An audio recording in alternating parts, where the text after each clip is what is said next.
Good morning. காலையில் வந்துட்டு சூரியனை பார்த்தா தான் நமக்கு நாள் நல்லாயிருக்கும். அதனால தான் சூரியனை பார்க்க எப்போவுமே மேலே வந்துடுது. அதுக்கப்புறம் டிஃபன் பண்ணலாம் சொல்லிவிட்டு கீழே போயிட்டேன் நான். இன்றைக்கி சப்பாத்தி தான்.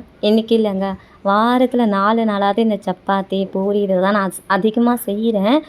எனக்கே தெரியுது. ஹஸ்பண்ட்கிட்ட சொன்னால் ஒத்துக்க மாட்டேங்கிறாங்க. கறி பண்ணியாச்சு. மூக்கல்ல நைட்டு ஊற போட்டு இன்றைக்கி மசாலா கறி பண்ணியாச்சு. ஹஸ்பண்டுக்கு இது ரொம்ப பிடிக்கும். அவங்க அம்மா சின்ன வயசில் நிறைய சப்பாத்தி செஞ்சு செஞ்சு பழக்கப்படுத்திட்டாங்க எங்கள் மாமியார். எங்கள் மாமியாரை தான் குறை சொல்லணும். வாரத்தில் 5 நாள் செஞ்சால் கூட இன்றைக்கி சப்பாத்தி இல்லையா அப்படி கேட்குறாங்க. தோசை இட்லிலாம் ரொம்ப ரேராக ஓடிட்டு இருக்குது. அது எப்படியாவது மாற்றணுன்னுட்டு இப்போ பசங்களும் என்ன வேணும் கேட்டால் சப்பாத்தி பூரி அப்படி சொல்லுறாங்க. எங்கள் வீட்டில் எல்லாருமே இப்போ இந்த ஸ்டேஜுக்கு வந்துட்டாங்க. இதுக்கு முழுக்க முழுக்க எங்கள் மாமியார் தான் காரணம். ஏன்னா அவங்க வந்துட்டு எங்கள் ஹஸ்பண்ட் எப்படி பழக்கப்படுத்தி ஹஸ்பண்ட் வந்து இப்போ குழந்தைங்களை பழக்கப்படுத்திட்டு வராங்க.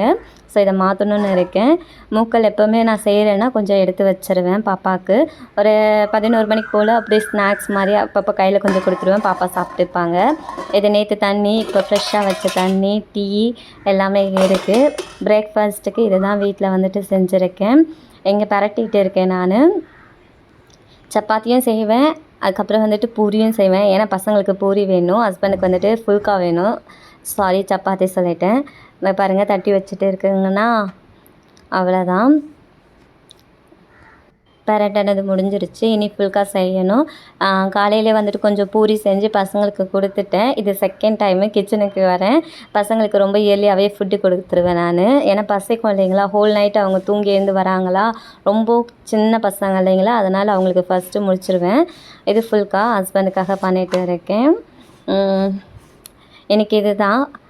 சாப்பிடும்போது கொஞ்சம் நெய் வந்துட்டு ஆட் பண்ணி வச்சிட்டேன்னா நல்லாயிருக்கும். நல்லா சாஃப்டாகவும் இருக்கும். ஹஸ்பண்டுக்கு ரொம்ப பிடிக்கும். அதனால தான் என்ன வாரத்தில் 5-6 நாள் ஆனாலும் அதாவது 3 வேளை சப்பாத்தி கொடுத்தா கூட அவருக்கு ஓகே தான். இங்கே பாருங்கள் எவ்வளோ சாஃப்டாக நல்லா வந்திருக்குங்களா. இப்போல்லாம் இதை செஞ்சு செஞ்சு நான் எக்ஸ்பர்ட் ஆகிட்டேன். பாருங்கள், ஹஸ்பண்டை எப்போ பாரு கிச்சனில் இதனாலவே என்னை விட்டுறாங்க. இது என்னென்னு பார்க்கணும் நான். அவ்வளோதான், நமக்கு டிஃபன் வேலை முடிஞ்சிருச்சு. இன்றைக்கி பார்த்திங்கன்னா கொஞ்சம் பிஸி. இன்றைக்கி ஒரு ஃபங்க்ஷன் இருக்குது, அதுக்கு போகிறோம். அப்புறம் ப்ராஜெக்ட் ஒர்க் இருக்குது, அது பண்ணணும். என்னோடய பையனுக்கு ப்ராஜெக்ட் ஒர்க் இருக்குது இன்றைக்கி. இக்குவானா கொடுத்துருக்காங்க. கிட்ஸுக்கு கொடுக்க சொன்னால் எங்களுக்கு கொடுத்துருக்காங்க. ஸோ இப்போ நானும் என் ஹஸ்பண்டும் உட்காந்து மாங்க அந்த ப்ராஜெக்டை வந்து நாங்கள் ரெடி பண்ணணும். இப்போ அதுக்காக நாங்கள் ப்ரிப்ரேஷனுக்கு ரெடி ஆகணும். செம்ம பிஸி இன்றைக்கி டே எனக்கு. ஃபங்க்ஷன் சொல்லியிருந்தேன் இல்லைங்களா, அதனால தான் கிட்ஸ் ரெடி பண்ணியிருக்கேன். நீ கிளம்பணும். சிச்சா சிச்சா அம்மா சட்டப்பட்டு உய். நாங்கள் எல்லோரும் கிளம்பிட்டோம். ஃபங்க்ஷன் சொல்லியிருந்தேன் இல்லைங்களா, அது என்னென்னா என் ஹஸ்பண்டோட ஃப்ரெண்டு வீடு வந்து கிரகப்பிரவேசம். அதுக்காக நாங்கள் குன்றத்தூர் வரைக்கும் போயிட்டு இருக்கோம். கிஃப்டெல்லாம் வாங்கியாச்சு, ஹஸ்பண்ட் கையில் இருக்குது. அம்மா வரல.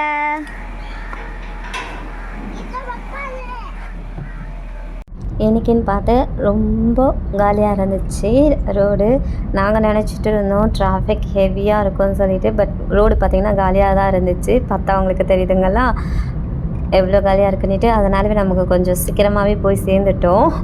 ஆனால் மழை வர மாதிரி இருந்துச்சு. கிளைமேட் பாருங்கள், கிஃப்ட்டு பாருங்கள், என்கிட்ட தான் இருக்குது, நான் தான் வச்சுட்டு இருக்கேன்.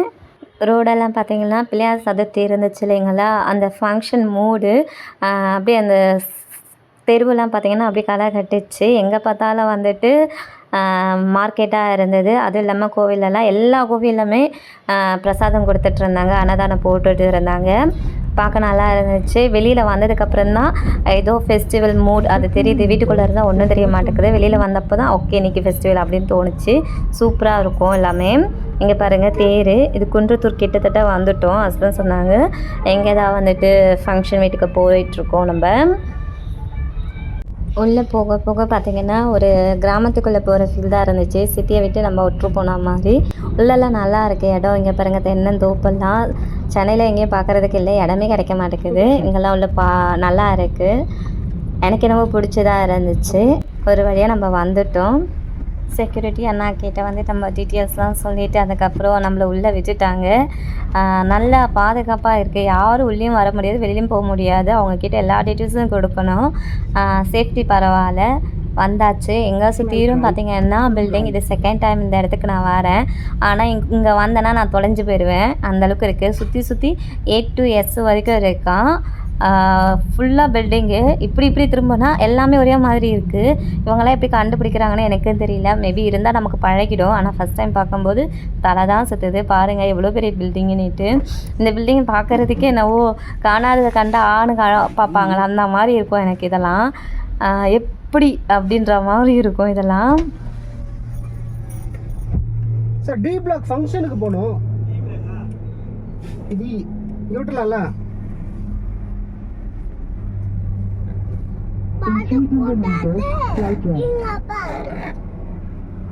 விடு முத்தா அடிச்சு இந்த பக்கம் என்னோடய ஹஸ்பண்ட் வந்துட்டு 2-3 வாட்டியே வந்திருக்காங்க. அப்படி இருந்தும் அவருக்கே கன்ஃபியூஸ் ஆகுது.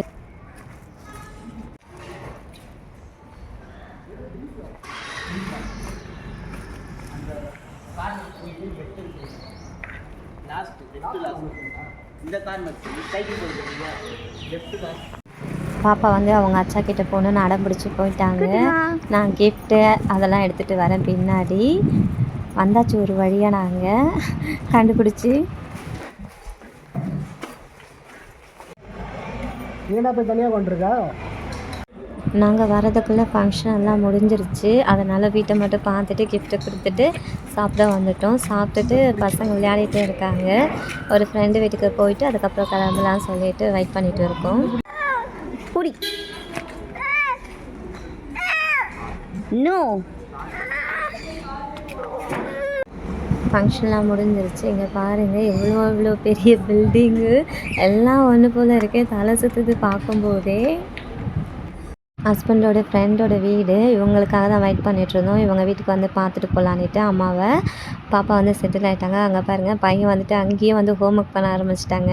பாப்பாவுக்கு வந்து இங்கே நிறைய டாய்ஸ் இருந்துச்சுங்களா, அதனால் அந்த இடத்துல போய்ட்டு அவங்களுக்கு பிடிச்சதை ஒன்று செலக்ட் பண்ணி எடுக்கிறாங்க. ஒரு குட்டி பொம்மையை பிடிச்சிருந்ததா அதை தான் எடுத்துகிட்டு அது வந்துட்டு கரெக்டாக அவங்க அம்மா கிட்ட தான் கொடுப்பேன்னுட்டு அவங்க அண்ணா கிட்டே கேட்டால் கொடுக்கவே இல்லை. அப்புறம் ஃப்ரெண்டோட அம்மா இருக்காங்களே அவங்கக்கிட்ட தான் கொடுத்தாங்க. பாப்பா நல்லா செட்டில் ஆகிட்டாங்க. அவங்க வீட்லேயும் வந்து குட்டீஸ் 2 பேர் இருக்காங்களா, அதனால் இவங்களுக்கு நல்லா கேங்கு கிடச்சிருச்சு. அவங்களாம் நல்லா என்ஜாய் பண்ணிகிட்டு இருந்தாங்க. பட் நமக்கு தான் டைம் ஆகிட்டே இருந்துச்சுங்கெல்லாம் வீட்டில் போய் எதாவது செய்யணும். ஸோ சீக்கிரம் கிளம்புற மாதிரி தான் இருந்துச்சு.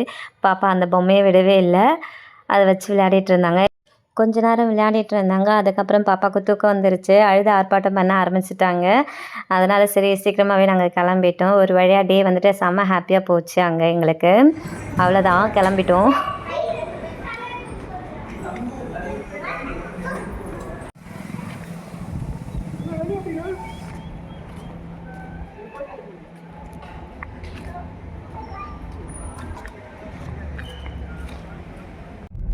இங்கேயும் விநாயகர் சதுர்த்தி செலிப்ரேஷன் இருந்துச்சு. போலீஸ்லாம் வந்துட்டு இருந்தது.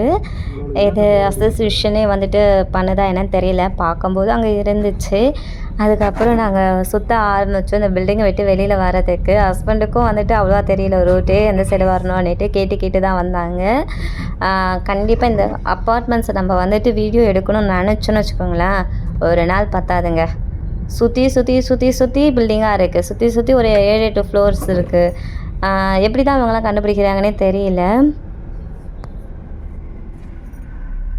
கட்டிக்கிட்டே இருக்காங்களோ. நாங்களும் வரோம் வந்துக்கிட்டே இருக்கோம். ஆனால் சுற்றி பில்டிங்களா வீடுங்களா மட்டும்தான் இருக்குது. பார்த்தா அவங்களுக்கே தெரியும். இதோ வந்துட்டோன்னுட்டு எங்கெங்கே என்ட்ரன்ஸுன்னு நான் கேட்டேன். இதோ வந்துருச்சு அப்படின்னாங்க. அப்போ தான் கேட்டேன் இங்கே எத்தனை வீடு இருக்குது, என்ன ஏது டீட்டெயில் கேட்டேன். அப்போ தான் சொன்னாங்க A to S வரைக்கும் இருக்குது அப்படின்னாங்க. சரி நம்ம கிளம்பிடலாம், இதெல்லாம் நமக்கு செட் ஆகாது வாங்க அப்படி சொல்லிட்டு என் ஹஸ்பண்டை கூட்டிகிட்டு வந்துட்டேன். நான் ஒரு வழியாக என்ட்ரன்ஸை கண்டுபிடிச்சி வந்துட்டோம். இதுதான் ப்ராஜெக்ட் என் பையனுக்கு கொடுத்தது. இகுவானா பார்த்துக்கோங்க.